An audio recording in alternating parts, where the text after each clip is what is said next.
All right, good evening, everyone. Is the state ready to proceed? Yes, Your Honor. Is the defendant ready to proceed? Yes, Your Honor. So it took me a little bit longer than anticipated, but there was a lot of information to consider. Let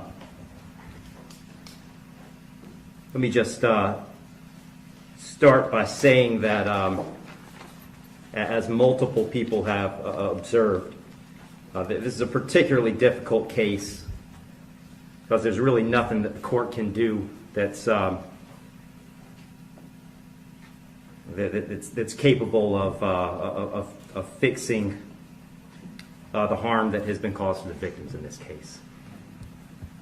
So that being said, I've got to start with the law. I'm bound by the law, and the law gives me a guideline for how to analyze an appropriate sentence in this case. So I want to start with the Camacho case. It's really the first thing I need to address is whether or not the court's going to depart from the minimum in this case, which is 222 months or approximately 18 and a half years in the Florida State Prison as a minimum. The Camacho case, as Mr. Fitzgibbons pointed out and argued, lays out really a three-factor test. Is there a valid legal basis for departure? Is there competent substantial evidence that the facts support an application?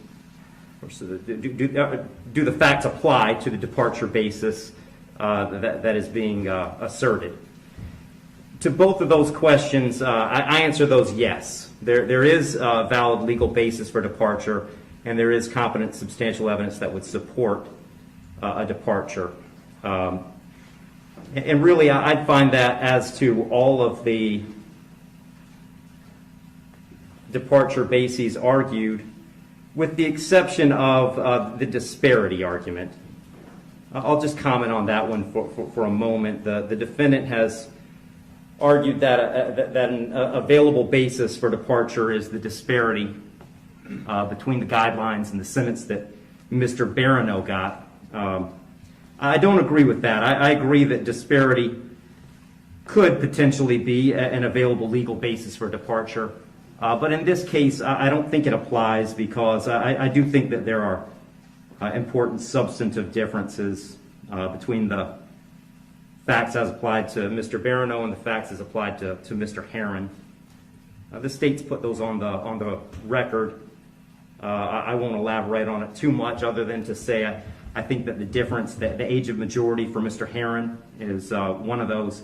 But mostly I just think that the facts are different as between those two defendants. And so I don't believe that the facts in this case support that as a departure basis because I believe that